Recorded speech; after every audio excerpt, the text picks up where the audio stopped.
እዚህ ጋር ግን ዮሐንስ ወንጌል ምዕራፍ ሄይ ስለሚለው ነው የፈለከው? በሁለቱንም ተርሞች ከግራመር ቡኮች ነው ካለ ማሳየኝ እንደሱ ብለ ኦኬ ሄይስ ያውጣላል። ዮሐንስ ወንጌል ምዕራፍ 10 ቁጥር 30 ላይ እንግዲህ ከኛው ላይ ሄን የሚለው ቃል ነው የሚጠቀመው። ሄን ማስኩላይን ጀንደር ነው። ማስኩላይን ጀንደር ነው፣ ግዑዝ ጾታ ነው ራሱ የሚያሳየው ማለት ነው። ዓላማን ለማሳየት የሚመጣ ነው። እኔ እንደሱ ጥያቄ ምናልባት እንትን ቃላልከኝ ማለት ነው። አሁን ሁለት ቃላቶችን አንስተ አንድ መሆን ለሚለው የሆነ አንዱ ለባህሪ አንዱ ደግሞ ለዓላማ ምናምን ነገር ለባህሪ ያልከኝ ደምሰኝ ብቻ ለዓላማ የሚለው ሌላ ነው ማለት ነው። አንደኛው ይኸውልህ ማስኩላይን ጀንደር ሲጠቀም ያልክበትን ማስረጃ ስጠኝ አልኩኝ። ማስረጃ ማመጣልህ ቆይ ላምጣልህ እሱን። ማርቆስ ወንጌል ምዕራፍ 12 ቁጥር 29 ላይ እስራኤል ሆይ ስማ ጌታ አምላካችን አንድ ጌታ ነው ይላል። አንድ ለሚለው ቃል ምንድነው የተጠቀምበት ብያለሁ? ሄይስ ብያለሁ አይደለ? ሄይስ ማለት ማስኩላይን ጀንደር ነው። እሱ ነው የምልህ። ማስኩላይን ጀንደር ይጠቀማል ወይም ደግሞ ተባታይ ጾታ ይባላል። እዚህ ላይ ጥያቄ አለ? ችግር የለውም ቀጥል። ጥያቄ አለ ወይ እሱ ላይ? እንደገና ደግሞ ዮሐንስ ወንጌል ምዕራፍ 10 ቁጥር 30፣ ዮሐንስ ወንጌል 17 11 ላይ፣ አንደኛ ቆሮንቶስ ምዕራፍ 3 ቁጥር 8 ላይ ደግሞ አንድ ለሚልበት ለዓላማ አንድነት የሚጠቀምበት ግዑዝ ጾታ ይባላል። እሱ ምን ይባላል? ኒውትራል ጀንደር ይባላል። የሚጠቀመው ቃል ሄን ነው። እሱ ማየት ትፈልጋለህ? ከፈለክ እንዲከፈትልህ ምናምን ችግር የለውም። እሺ ቀጥል። እኔ አሁን ተርሞቹን አንተልክበትን ግምት ብቻ እንዳይሆን ነው። ለዛ ነው እኔና በአንድ ነን ሲል ኢየሱስ አንደኛ ማስረጃ ተሰጠ። ምንድነው የተሰጠ?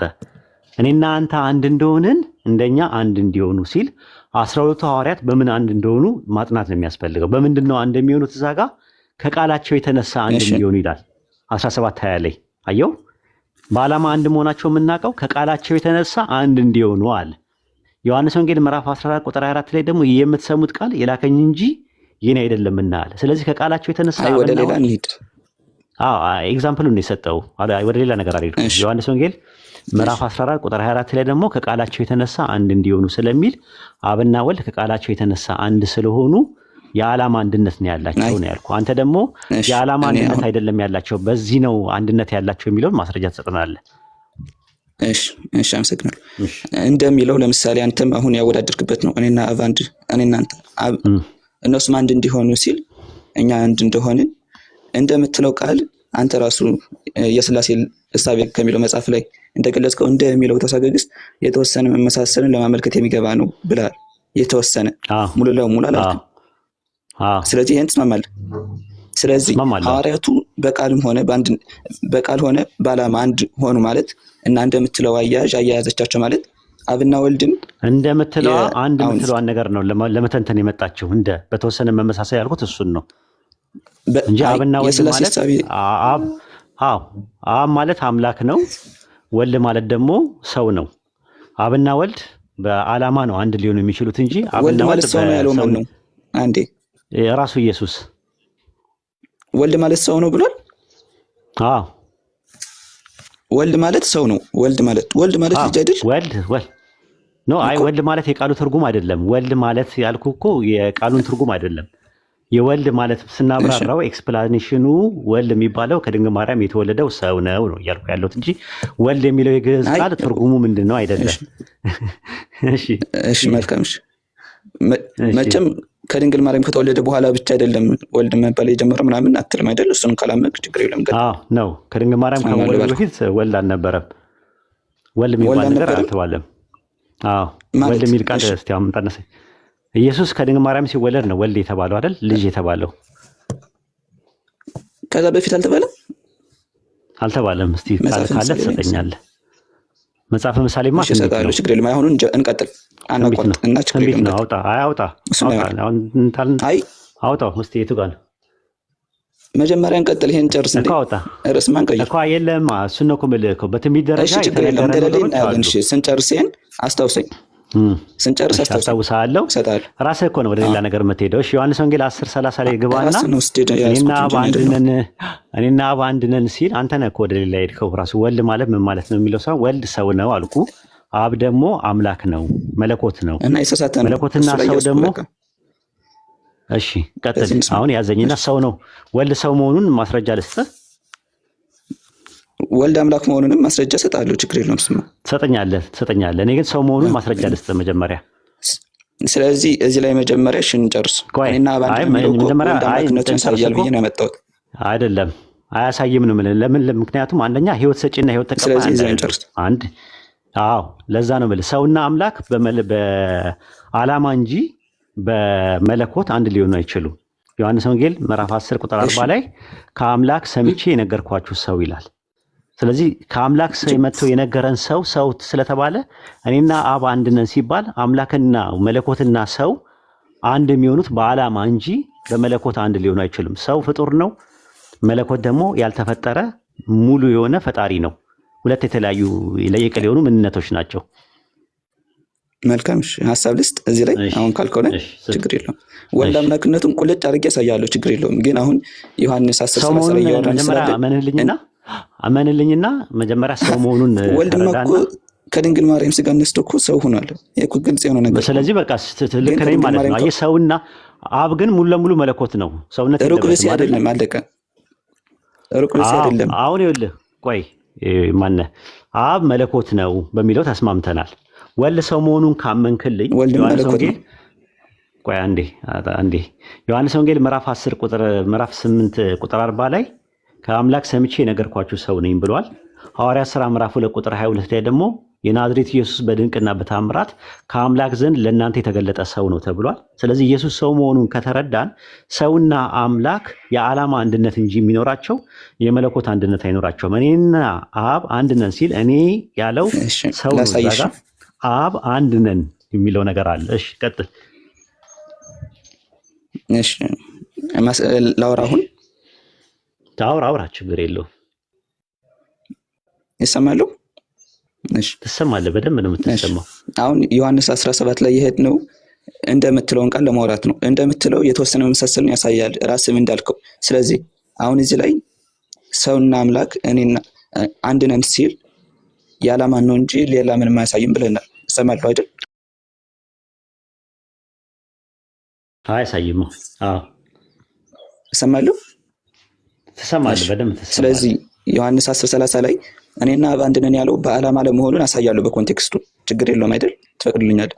በኮንቴክስቱ ነው ያልኩኝ እኮ በዓላማ መሆኑን እኔም እኮ እስማማለሁ ከአንተ ጋር።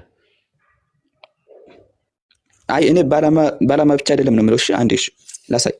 እሰማለሁ ከተሰማሁ ችግር የለውም። ሂድ አሳየን። ቁጥር 26 ላይ ማለት ነው። ቁጥር 26 ጀምሮ እናንተ ግን እንደነገርኳችሁ ደስ ይበልህ።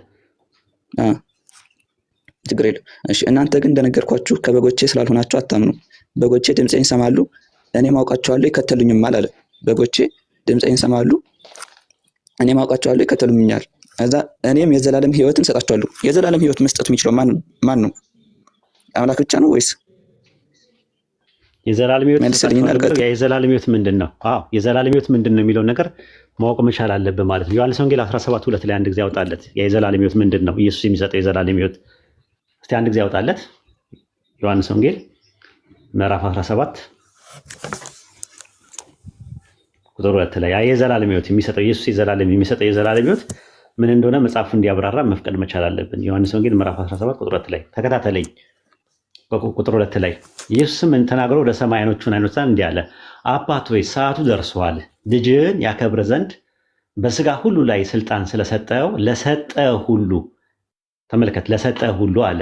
ኢየሱስ ሐዋርያትን ለኢየሱስ የተሰጠው አብ ነው። ለሰጠው ሁሉ የዘላለም ሕይወት ይሰጣቸው ዘንድ ልጅን አክብረው አለ። ኢየሱስ የዘላለም ሕይወት ይሰጣል። ታዲያ የዘላለም ሕይወት ምንድን ነው ሲባል ቁጥር 3 ላይ ይነግረናል። እውነተኛ አምላክ ብቻ ነው የሆንከው አንተንና የላከውን ኢየሱስ ክርስቶስን ያውቁ ዘንድ ይህቺ የዘላለም ሕይወት ናት አለ። ምንድነው የዘላለም ሕይወት የተባለው? ምንድነው የዘላለም ሕይወት የተባለው? ከኢየሱስ አነጋገር እውነተኛ አምላክ የሆን አንተ የላከውን ኢየሱስ ክርስቶስን ያውቁ ዘንድ ይህች የዘላለም ሕይወት ናት። እሺ የዘላለም ሕይወት እሺ ምንድን ነው? የዘላለም ሕይወት የተባለችው ምንድን ናት? እዚህ ጋር በጥቅሱ መሰረት ምንድን ናት? ንገረኝ አንተ እንጂ አንተ ነው ያመጣው እኮ መጽሐፍ እንደ ጥቅሱ ላይ እኮ ነው አሁን ያለ ነው። በደንብ ካልገባ ከእንደገና ድገመልህ። በስጋ ንገረኝ። የዘላለም ሕይወት የተባለችው ምንድን ናት? ስለሰጠኸው አለ እኮ ስለሰጠኸው አለ። ምንድን ናት ነው ያልኩኝ። ንገረኝ ምንድን ናት ስላልከኝ እኮ ጥቅሱ ምንድን ነው? ጥያቄውን ስጠይቅ ድጋሚ ትለኛለህ እንዴ? እና ስለሰጠኸው የሚለው እኮ የዘላለም ሕይወት የተባለችው ምንድናት ብዬ ስል የሰጠው የሚለውና ስለምንድን ነው የሚያወራው? ለሰጠው ሁሉ የሚለው አልገባህም? የማወራው ነገር እንዴት ነው? አልተመጣጠንም የምናወራው ነገር። ምናልባት አልተግባባን ይሆናል። ለዛ ነው አልተግባባንም። ምክንያቱም የማወራው ነገር አንደርስታንድ ማድረግ አለብህ ሀቢቢ። ዮሐንስ ወንጌል ምዕራፍ 17 ቁጥር 2 እና አንደርስታንድ እንዳደረገው እኮ ክሊርሊ ማውራት አለብህ። ለዛ ነው ጥያቄውን ስጠይቅህ እኮ አልመለስከውም እኮ ሀቢቢ። ጥያቄውን ስጠይቅህ አልመለስከውም። ዝም ብለን እኔ አይሰማኝም። ኦኬ፣ አልሰማም እንዴ ጃቢርዬ? እና የጠየከኝን እኮ ምንድናት አልኩ። ራስ እንድትመልስ ፈቀድኩልህ። የዘላለም ሕይወት የምትለው ምንድናት አልኩ። ለምን አንተ አትመልስም እኮ? የዘላለም ሕይወት ምንድናት? አንተ ነው የመጣው አልኩኝ። ኦኬ፣ ማለት እንዴት ነው ጃቢር? እየቆየ ነው የሚደርሰው ወይስ ምንድን ነው? አይሰማም፣ ተቋርጦብኛል። ከኔ ብቻ ነው። ፍላይት ሙድ አድርገው ለ15 ሰከንድ ፍላይት ሙድ አድርገው። አይ ችግር የለውም። አሁን ይሰራል መሰለኝ። ዮሐንስ ወንጌል 17:3 ላይ እውነተኛ አምላክ ብቻ ነው የሆንከውን አንተንና የላከውን ኢየሱስን ያውቁ ዘንድ ይህች የዘላለም ሕይወት ናት አለ። የዘላለም ሕይወት የተባለችው ምንድናት? ዮሐንስ 17:3 ላይ ያውቁ ዘንድ ይህች የዘላለም ሕይወት ናት። ምንድናት የዘላለም ሕይወት የተባለችው እዚህ ጋር ዮሐንስ ወንጌል 17:3 ላይ? እሺ ምንድናት ንገረኝ። እኔ እኮ ግራ ገባኝ። አንተ ያልከው የዘላለም ሕይወት ነው። ንገረኝና ማወቁ የዘላለም ሕይወት ነው እያልክ ነው። ከስር እየጻፉልህ ነው። እውነተኛ አምላክ ብቻ ነው የሆንከው አንተንና የላከውን ኢየሱስን ያውቁ ዘንድ ይህቺ ማለት ማወቁ የዘላለም ሕይወት ናት አለት። ኢየሱስ ክርስቶስ የሚሰጠው የዘላለም ሕይወት እውቀት ነው። እዚህ ጋር አርጊመንት አለ።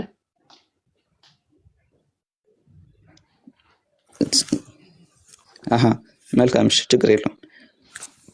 ስለዚህ የዘላለም ሕይወት ሰጣቸዋለሁ ሲል ያንን ነው። አንድ ጥቅስ ልጨምርልና ወደ ሐሳብ ትሄዳለህ። ዮሐንስ ወንጌል 12:49 ላይ አውጣለት። 49 ላይ ዮሐንስ ወንጌል ምዕራፍ 12 ቁጥር 49 ላይ እና ቁጥር 50 ላይ አንዴ ወደ ሌላ ነው። እሺ ችግር የለውም። ነው አይ ራሱን ነው እኮ እኔ ከራሴ አልተናገርኩምና ነገር ግን የላከኝ አብ እርሱ የምለውንና የምናገረውን ትእዛዝ ሰጠኝ አለ። ኢየሱስ የሚለውና የምናገረውን ትእዛዝ ሰጠኝ አለ። ከራሴ ግን አይደለም የተናገርኩት አለ። ትእዛዙም የዘላለም ሕይወት እንደሆነች አውቃለሁ አለ። የዘላለም ሕይወት ማናት? እዚህም ላይ ራሱ ቢሆን ትእዛዙም የዘላለም ሕይወት እንደሆነች አውቃለሁ ማለት የዘላለም ሕይወት የሚለው ትእዛዝ ነው ብቻ አይደለም እኮ እዚህ ላይ ያለው አይደል? ነው አይ ትእዛዙ ምንድናት አለ። ትእዛዙ ምንድናት አለ? የዘላለም ሕይወት እንደሆነች ይላል። ግን ደግሞ እዚህም ላይ ራሱ ቢሆን እንደሚለው አወዳዳሪው ትክክል አይደለም። ግን ችግር የለም እንዳላልኩም እኮ እንደሚለው ነገር አይደለም። እንደ ስለሚለው አልተዳረኩም። እዚህ ጋር የጠቀስነው ኢየሱስ ዮሐንስ ወንጌል ምዕራፍ ይሄው እዚህም ላይ ቁጥር እየተግባባን አይደለም። እንግዲህ እንዴት እንደማስረዳ አላውቅም። ኖርማል የመረዳት ወይ ኔትወርኩ ሊሆን ይችላል። እሺ ችግር የለውም ልቀጥል። እሺ ግን አዎ የዘላለም ሕይወት እሰጣቸዋለሁ ያለው ኢየሱስ ያ የዘላለም ሕይወት ዮሐንስ ትቀጥላለህ። ግን እንደ ሐሳቡ እንድትረዳው ነው ወዳጃችን። ዮሐንስ ወንጌል 17:3 ላይ የዘላለም ሕይወት የተባለችው እውቀት ነው ተብሎ ተነግሮናል። ዮሐንስ ወንጌል 12 ደግሞ ቁጥር 49 እና 50 ላይ የዘላለም ሕይወት የተባለችው የምለውና የምናገረውን ትእዛዝ ሰጠኝ ነው፣ ከራሴ አይደለም የተናገርኩት አለ። ስለዚህ ኢየሱስ የሚሰጠው የዘላለም ሕይወት ለዛ ምንድን ነው የሚለው የቅድሙ ላይ ዮሐንስ ወንጌል 17:3 ላይ ለሰጠኝ ሁሉ የዘላለም ሕይወት ለሰጠኝ ሁሉ የዘላለም ሕይወትን ይሰጣቸው ዘንድ አለ። አብ ለኢየሱስ የሰጠው ምንድን ነው? ሐዋርያትን ነው። ያንተ ነበሩ ለኔ ሰጣቸው ይላል። ከዛ በኋላ ምንድን ነው የሚለው ዮሐንስ ወንጌል ምዕራፍ 10 ላይ ማለት ነው የቅድሙ ላይ ማለት ነው በጎቼ ድምፄን ይሰማሉ፣ ያውቃቸዋል፣ ይከተሉኛል። ዮሐንስ 10 ላይ መቆን ያመጣሁት እኮ ለአንተን እኮ ነው የሚሰፖርት አድርጌ ያመጣሁት እኮ። እኔም የዘላለም ሕይወት ሰጣቸዋለሁ። ለማንም ይሰጣቸው በጎቼ ድምፄን ይሰማሉ፣ እኔም አውቃቸዋለሁ፣ ይከተሉኛል። እኔም የዘላለም ሕይወት ሰጣቸዋለሁ በጎቼ። ከዛ በኋላ ምን አለ? የሰጠኝ አባቴ ከሁሉ ይበልጣልና አለ።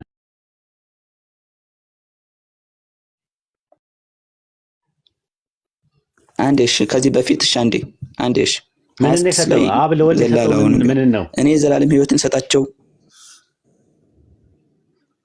በጎችን አለ። እሺ፣ በጎቹን እኮ በጎቹን አብ ለወልድ ምን ብሎታል ማለት ነው? ምን አብ ለወልድ ምን ብሎታል? አሁንማ አልተሰማኝም፣ ተቋርጦ ነበር። አንዴ ድገምልኝ። አብ ለወልድ የት ላይ ነው ምን ብሎታል ያልከኝ? አብ ለወልድ ምን ብሎታል? በጎቹን ምን ላይ? አይ በቃ ዮሐንስ ወንጌል 17:6 አውጣላትና በቃ እኔም እወጣለሁ። እሺ 17:6 ይቅርታ፣ አንዴ 26 ላይ እኮ አሁንም 28 ላይ አንተንም የዘላለም ሕይወት የዘላለም ሕይወት አንተ እንዳልኩት ትእዛዝ እንዳልሆነ ያሳይ ነበር እኮ። ትእዛዝ መሆኑንማ የምታውቀው ይኸውልህ፣ ኮንቴክስት አጠቃላይ የዮሐንስን ወንጌል ስታጠና ዮሐንስ ወንጌል ምዕራፍ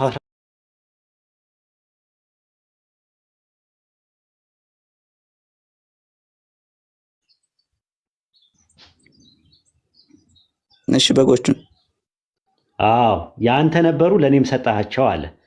ከዓለም ለሰጠኝ ሰዎች አለ ስምህን ገለጽ። ያንተ ነበሩ የኢየሱስ አልነበሩም፣ ለአንተ ለእኔ ሰጣቸው አለ። ከዛ ዮሐንስ ወንጌል 17:2 ላይ ምን አለ? በስጋ ሁሉ ላይ ስልጣን ስለሰጠው አልነበሩ የሚለውን አንዴ እሺ፣ ያንተ ነበሩ ለእኔ ሰጣቸው ይላል።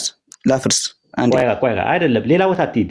ስለዚህ አልነበሩ ማለት አይደለም፣ ችግር ያንተ ነበሩ ለእኔ ሰጣቸው እዛው ላይ ነኝ ካልከው ላይ ኧረ በለው ያንተ ነበሩ ለእኔ ሰጣቸው ይላል። 12 ሐዋርያት ለሚለው እሺ አንዴ፣ እሱ አይደለም ፖይንቱ። ያንተ ነበሩ ለእኔ ሰጣቸው ይላል አይደለ? ምን ያንተ ነበሩ ለእኔ ሰጣቸው ይላል አይደለ? የኔ አልነበሩ ማለቱ አይደለም። እዚህም ላይ ቢሆን ራሱ እሱን እንመጣበታለን። ሌላ ቦታ ላይ እንመጣ። ወደ ሌላ ነገር ልትሄድ ስለፈለክ ልመልስ፣ ወደዚህ ልመልስ። እኔ የትም አልሄድኩም። እዚሁ ላይ በቋንቋ ብቻ ራሱ መልስ ስላሉ ችግር የለም። እሺ ቀጥል። ያንተ ነበሩ ለእኔ ሰጣቸው ካለ በኋላ ምን አለ መሰለ? ለሰጠኸኝ ሁሉ አለ። ለሰጠኝ እነማንን ነው የሰጠው? ለሰጠህ ሁሉ ይላል። እነማንን ነው የሰጠው? አለ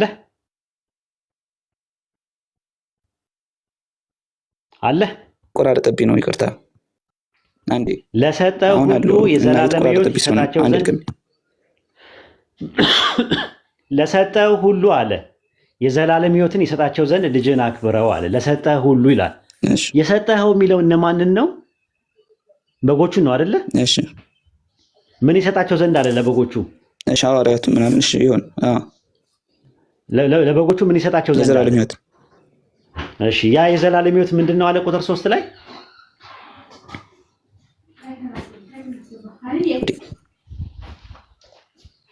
ተቋጣሪ ከኔ ነው ወይስ? የዘላለም ሕይወት ምን የተባለው የሚሰጣቸው የዘላለም ሕይወት ምንድን ነው አለ? እዛ ላይ ሌላ ነው። 10:28 ላይ ሌላ ነው። እሱ ነው። እሺ 10:28 ላይ የዘላለም ሕይወት የተባለው ምን እንደሆነ ንገረኝ። እዛው አውዱ ላይ 10:28 ላይ አውዱ ላይ ይሄው እኔ አያይዤ ነገርኩ። የዘላለም ሕይወት የተባለው የሰጠኝን ሰጣቸዋለሁ ያለ የዘላለም ሕይወት ሰጣቸዋለሁ አለ። ስለ በጎቹ የሚያወራው ማለት ነው። ይኸው እዚህ ጋር ይኸው በጎቼ ድምፅን ይሰማሉ፣ እኔም አውቃቸዋለሁ፣ ይከተሉኛል፣ እኔም የዘላለም ሕይወት እሰጣቸዋለሁ አለ። ያ የዘላለም ሕይወት የተባለው ደግሞ ቃሉ ነው፣ ትእዛዙ ነው ተብሎ ተቀምጧል። አንተ ደግሞ ሌላ ነገር ነው፣ የዘላለም ሕይወት የተባለው ደግሞ ሌላ ነገር ነው ብለህ እሺ ጥሩ። እኔ እዛው ኮንቴክስቱ ላይ ነው 10:26 ላይ እኔም የዘላለም ሕይወትን እሰጣቸዋለሁ ከዛ ለዘላለም አይጠፉም። ምን ማለት ነው? ለዘላለም ሕይወት እሰጣቸዋለሁ ማለት ዘላለማዊነት እንደሆነ ነው እዚህ ኮንቴክስቱን የሚያሳይ። ቀጥሎ ከእጄም ማንም አይነጥቃቸውም። ከላይ ምን ብሏል? የሰጠኝ አባቴ ከሁሉ ይበልጣል፣ ከአባቴ እጅ ሊነጥቃቸው ማንም አይችልም አለ። ከሁሉ የሚለው እሱም እንደማያጠቃልል እንትን ሲል ከእጄም ማንም አይነጥቃቸውም ብሎ ከላይም ነገረን። ስለዚህ ከላይ እኔ የዘላለም ሕይወት እሰጣቸዋለሁ ይለው አንደኛ ነገር የዘላለም ሕይወት ዘላለማዊነት ነው። ምን አባቴ ከምን ይበልጣል አለ? ከሁሉ ይበልጣል አለ። ግን ወልድን ራሱ እንደማያጠቃልል ደግሞ ከላይ ጀምረህ ስታነበው ኮንቴክስቱ ይነግረናል። ዮሐንስ ወንጌል 14:28 ላይ እኔ አብ ይበልጣልና እንዲያውም ቀጥሎ ራሱ እኮ ያለው በኃይል ስለሆነ የሚያወራው ቆይ ምን ከኔ አብ ይበልጣልና ይላል።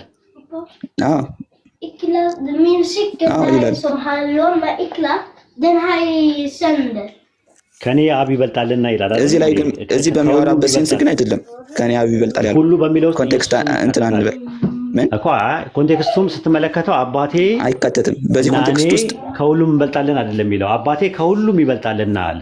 ሜሶን ነው የሚለው ግሪከኛው ተመሳሳይ ዮሐንስ እንደዛ ነው። ኮንቴክስቱ እንደዛ ነው የሚለው። አዎ ከኔ አብ ይበልጣልና ብሏል። ከኔነቴ አብ ይበልጣልና እንደሱ አይደለም። እዚህ ኮንቴክስት ላይ ሁሉም የሚለው ወልድን አያጠቃልልም። ኮንቴክስቱን እያየን እኮ ነው። እዛ ኮንቴክስት እዛ ኮንቴክስት ነው። እዚህ ኮንቴክስት እዚህ ነው። አባቴ ከሁሉም ይበልጣል ነው የሚለው ያጠቃልላል። ለምን እንደሚያጠቃልል ልንገርህ። እሺ አንዴ ልጨርሳትና አንተ ትለኛለህ። እሺ ችግር የለውም። እሺ ቀጥል። እሺ አንዴ ደግሞ እኔ ልበል። እሺ ችግር የለውም። እዛ ከኔ አብ ይበልጣል ያለው ሌላ ኮንቴክስት ነው፣ እናወራበታለን ከፈለግ። ግን ደግሞ እዚህ ኮንቴክስት ላይ በጎችን ከእጄ ማንም ሊነጥቃቸው አይችልም አለ። ከዛ የሰጠኝ አባቴ ከሁሉ ይበልጣል ሲል ወልድን አያጠቃልልም። አንደኛ የኔ እንትኖች ለምን እንደዚህ አልኩኝ? ቀጥሎ ስለሚነግር ከሁሉ ይበልጣል፣ ከአባቴ እጅም ሊነጥቃቸው ማንም አይችልም። መጀመሪያ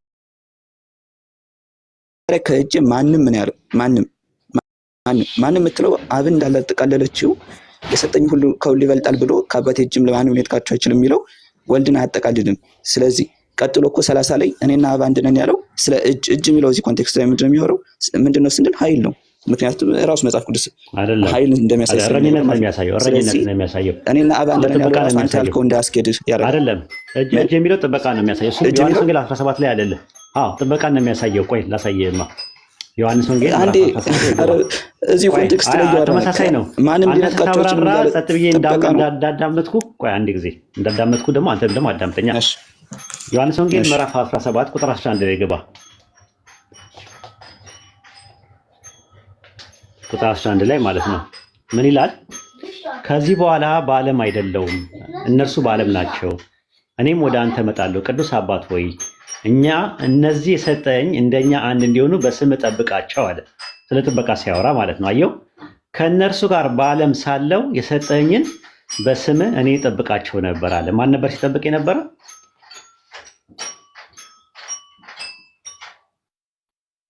አለ አንዴ ከእነርሱ ጋር በዓለም ሳለው የሰጠኝን በስም እኔ ጠብቃቸው ነበር፣ ጠበቅኳቸው። መጽሐፍ እንደሚፈጸም ከጥፋት ልጅ በቀር ከእነርሱ ማንም አልጠፋም አለ። አየህ፣ ከአባቴም እጅ ማንም ምናምን አይነጥቃችሁም አይጠፋም ምናምን የሚለው ቃል እንትን የሚለው ከዛ በኋላ ምንድን ነው የሚለው እዚህ ጋር? ከእነርሱ ጋር በዓለም ሳለው የሰጠኝን በስምህ ምን እላቸው ነበር አለ? እኔ እጠብቃቸው ነበር አለ። አየህ፣ ከዛ በኋላ ምንድን ነው የሚለው እዛ ጋር? አባት ሆይ አለ። እሺ እጅ የሚለው ጥበቃን ነው የሚያመለክተው። እዛ ጋር በጎቹን እንደሚጠብቅ ነው። ከእጄ ማንም አይነጥቃቸውም፣ ከአባቴም እጅ እና አላሳየኝም እኮ አሁንም ቢሆን አላሳየኝም። ጥበቃን ነው የሚያሳየው። ምንድን ነው የሚያወራው? ከእጄ ማንም አይነጥቃቸውም ሲል ምንድን ነው? ጥበቃን አይደል የሚያሳየው?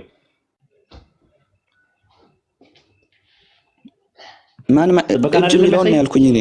እጅ የሚለው እኮ እጅ የሚለው ነገር ኃይል በሚሌቱ ጋር ነው ያመጣኸው። ጥቅስ ስጠኝ እስቲ አምጣ ጥቅስ። እጅ የሚለው አንዴ ልጠይቅህ። ከዚያ በኋላ በዓለም አይደለሁም፣ እነሱ በዓለም ናቸው፣ እኔም ወደ ዘዳግም 32 አባት ሆይ። እሺ ልቀጥል። አንዴ አታዳምጥም እንዴ? እሺ ያዳምጥ። በስምህ ጠብቃቸው አለ። አሁን ጠብቃቸው፣ እኛ አንድ እንደሆኑ በስምህ ጠብቃቸው አለ። ከእነርሱ ጋር በዓለም ሳለው የሰጠኝንን በስምህ እኔ ጠብቃቸው ነበር አለ። ጠበቅኳቸው፣ መጽሐፍ እንደፈጸም ከጥፋት ልጅ በቀር ከእነሱ ማንም አልጠፋም አለ። በዓለም ላይ ምድር ላይ ያለው እኔ እጠብቃቸው ነበር አለ። አሁን ግን ካረኩኝ በኋላ ግን አንተ ምን ብላቸዋል? በስምህ ጠብቃቸው አለ። ስለዚህ አብም ይጠብቃል፣ ወልድም ይጠብቃል። ለምን? ከአባቴም እጅ ማንም አይነጥቃቸውም። በጎቹን የሚንከባከቡት ሁለቱም ናቸው፣ በዓላማ ደረጃ ማለት ነው። ስለዚህ እኔና አብ አንድ ነን የሚለው እዚሁ 11 ላይ ቅዱስ አባት ሆይ እነዚህ የሰጠኸኝ እንደኛ አንድ እንዲሆኑ በስምህ ጠብቃቸው። አብና ወልድ በዓላማ አንድ ሆነው በጎቹን እንደሚጠብቁ ሁሉ በተመሳሳይም እዚህ ጋር እየተናገረ ያለው እኔና አብ አንድ ነን የሚለው የዓላማ አንድነት እንጂ የመለኮት አንድነት አይደለም። አንተ እጅ የሚለውን ኃይል በሚል ያመጣበትን ጥቅስ ስጠኝ እስቲ። እሺ አመሰግናለሁ። ዘዳግም 32:39 ላይ አሁንም እኔ ብቻዬን እኔ እንደሆኑ ከእኔም በቀር አምላክ እንደሌለ እዩ። እኔ እገላለሁ፣ አድንማለሁ፣ እኔ እመታለሁ፣ እፈውስማለሁ፣ ከእጄም የሚያድን የለም። ከእጄ ምን ማለት ነው? ከእጄ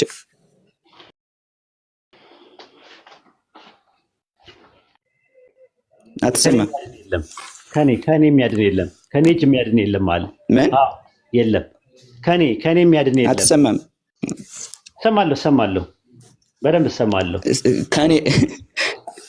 ከእጅ የሚያድን የለም ሲል እጅ የሚለው ምንድን ነው የሚያሳይ? እኔ ማለት ነው እጅ ኖ ከኔ ከራሴ በቃ እሺ፣ በቃ እኔ በቃ አመሰግናለሁ። ኃይል በሚል የመጣበት ጥቅስ አምጣ እኮና ከእጅም የሚያድን የለም ሲል ስለማዳን ነው የሚያወራው። ይሄ ግን ስለ ጥበቃ ነው የሚያወራው እኮ የተለያየ ነገር ነው። ይሁንልህ አይደለም እኮ ይሁንልህም አትበለኝ፣ እንደዛም አትበለኝ። እኔ አሁን ምን አመጣው መሰለህ ኤግዛምፕሎችን ታመጣለህ። ምን ልበልህና ቆይ አንዴ ማነው ስምህ? በነገራችን ላይ የሆነ ነጥብ ነገር ስለሆነ ስም አይታወቅም። ማነው ስምህ? አይ ችግር የለም ስሜ ቆየ። ስሜ ቆየ። የሆነ ስም ስጠኛ እንድንግባባ እኮ ለመግባባት ያክል ነው። አይ ችግር የለውም የፈለግከውን በላይ። እሺ ደበላዬ፣ ይኸውልህ የሚገርም ነገር ዮሐንስ ወንጌል ምዕራፍ 17 እና ዮሐንስ ወንጌል ምዕራፍ 10 በጣም እንትን ናቸው፣ ተመጋጋቢ ናቸው።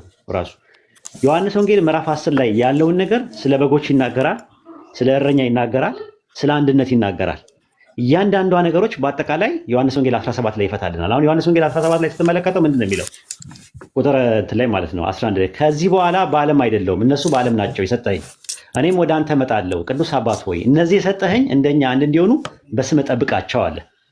ከእነርሱ ጋር በዓለም ሳለሁ የሰጠኝም በስሜን የጠብቃቸው ነበር አለ። ይህንን ስለመጠበቅ ስለ እረኝነት የሚያወራበት አንድ ትንቢት አለ። ታውቀዋለህ? ምናልባት ትንቢተ ሚክያስ ምዕራፍ 5 ላይ አንድ የሚናገረው ነገር መዝሙረ ዳዊት ላይ ያለው ነው አይደለም? ሚክያስ ላይ ቀድሞ አሁን አንተ ልክ እንዳመጣው ጥቅስ ዘዳግም 32 ላይ የተጠቀስከው ይሄን ጥቅስ መዝሙረ ዳዊት ላይ ያለው ነው አመጣላለሁ። እሺ ቁጥር 4 ላይ አምጣው። ቁጥር 4 ላይ ምን ይላል? 5:4 ላይ እርሱ ይቆማል አለ መሲሁ በእግዚአብሔር ኃይል በአምላኩ በእግዚአብሔር ኃይል ስም መንጋውን ይጠብቃል አለ። ማን ነው መንጋውን የሚጠብቀው? አንዴ ድገምልኝ፣ አልሰማሁም። ደበላ አለ ደበላ አለ አለው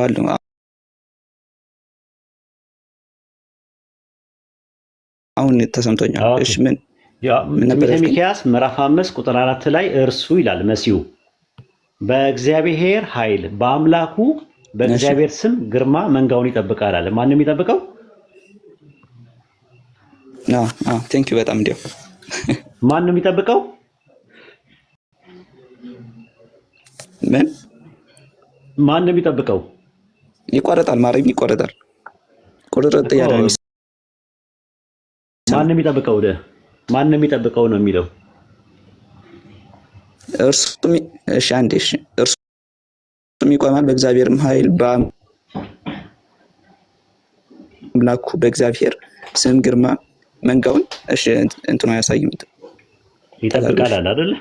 ይጠብቃል። እሺ መሲሁ ነው ብለኛል። ችግር የለውም። እሺ በመሲሁ ችግር የለውም። ስለዚህ በአምላኩ በእግዚአብሔር ስም ይጠብቃል አለ። ስለዚህ አሁን ዮሐንስ ወንጌል ምዕራፍ 17 ላይ ቀደም ላይ ስታየው ምንድነው ያለው? ቁጥር 11 ላይ በስም ጠብቃቸው፣ እኔ በዓለም ላይ ሳለው ደግሞ ኃይልም ይላል በስም ጠብቃቸው ነበረ። በስም ጠብቃቸው ነበር አለ። ስለዚህ ምንድነው የሚያሳየው? ጥበቃን ነው የሚያሳየው። ጥበቃ መሆኑን ስለምታይ ዮሐንስ ወንጌል ላይ ምዕራፍ 10 ቁጥር 27 ላይ ምንድነው ያለው? በጎቼ ድምፄን ይሰማሉ፣ እነሱ አውቃቸዋለሁ፣ ይከተሉኛል፣ እኔም የዘላለም ሕይወት እሰጣቸዋለሁ፣ የዘላለም አይጠፉም አለ። አየህ እዚህ ጋር ከጥፋት ልጅ በስተቀር ከይሁዳ በስተቀር ሁሉም ነበሩ አለ። ከእጄ ማንም አይነጥቃቸውም አለ፣ ጠብቃቸው ነበር አለ። ይሁዳ ብቻ ነው ያፈተለከው። የሰጠኝ አባቴ አለ። ይኸውልህ የሰጠኝ አባቴ ከሁሉም ይበልጣልና አለ። ሐዋርያቶችን ወይም በጎቹን ለኢየሱስ የሰጠው ማን ነው? አባቱ ነው። ከአባቴም እጅ ሊነጥቃችሁ ማንም አይችልም አለ። አሁንም ጥበቃ ነው የሚያሳየው። ከዛ በኋላ ምን አለ? እኔና አብ አንድ ነን አለ። በዓለም ሳለው እኔ ጠብቃቸው ነበር፣ አሁን ደግሞ በስም ጠብቃቸው፣ እኔ በስም ጠብቃቸው ነበረ። ስለዚህ አብና ወልድ የዓላማ አንድነት ነው ያላቸው እንጂ የመለኮት አንድነት አላቸው የሚል ዮሐንስ ወንጌል ምዕራፍ 17 ቁጥር 17 እና ዮሐንስ 17:10 እና ዮሐንስ ወንጌል ምዕራፍ 10 ቁጥር 30 ላይ አይናገርም። አንተ ደግሞ የመለኮት አንድነት ያላቸው ላልክበት ማስረጃ ካለ ታመጣለህ ማለት ነው።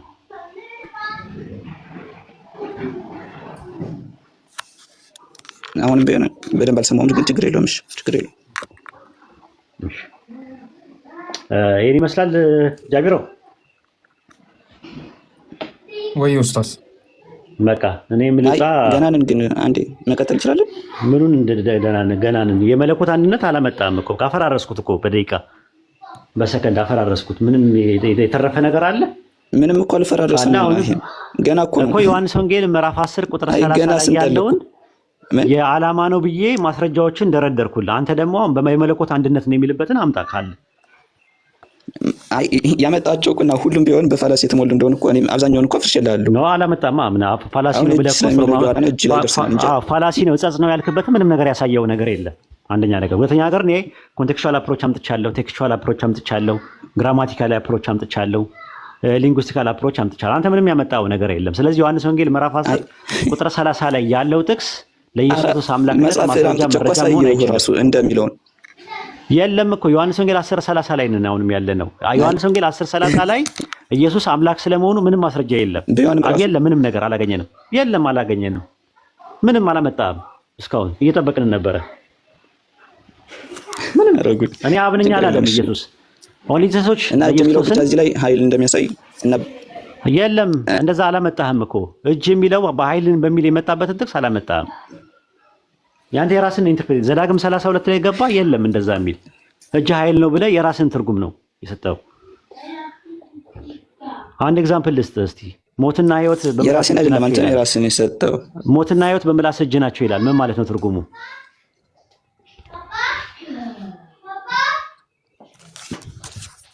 በምላስ ኃይል ማለት ነው እንዳንተ ትርጉም ስልጣን እጅ ማለት ስልጣን ኃይል ማለት ነው እንዴ? ሜታል የለም እኮ ምናምን ማለት እንደዛ ነው።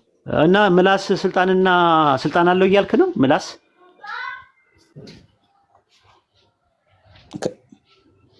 ምን ሞትና ህይወት በምላስ እጅ ናቸው ይላል። በምላስ ስልጣን ውስጥ ነው ይላል። ምላስ ስልጣን አለው?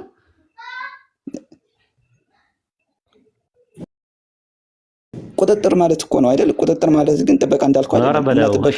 እጅ ማለት ቁጥጥር ማለት ነው። ቁጥጥር ማለት ነው። ጥበቃ ማለት ነው። በዚህ ኮንቴክስት አሁን ባልከው በቃ እንደዛ ብለህ ተርጉሞ። ግን እጅ ኃይል በሚል የመጣበት ጥቅስ አምጣ እስቲ።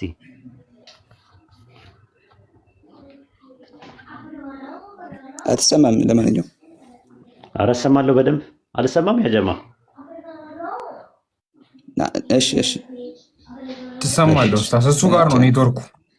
ኔትወርክን በቃ አስተካክልና አንተም በል ከጃቢር ጋር ቀጥል። እሺ ኡስታዝ ጀዛከላ። መቀጠልም ወይ ያከላ ጊዜ ካለ ከጃቢር ጋር ተቀጥላላችሁ። ሊሆን ይችላል ሰው የበዛበት ስለሆነ ኔትወርክም እያስቸገረ ነው። ግን በጣም ደስ ብሎኛል ደበላ እና አሁንም ቢሆን እጅ የሚለው ያመጣው እንዳንተ ጥበቃ በሚለው እየቆየ ነው መሰለኝ የሚደርሰው እየቆየ ነው መሰለኝ የሚል ሚስ አንደርስታንዲንግ እየተፈጠረ ነው በመካከላችን። ምክንያቱም አንተ እየቆየ ነው የሚደርስ።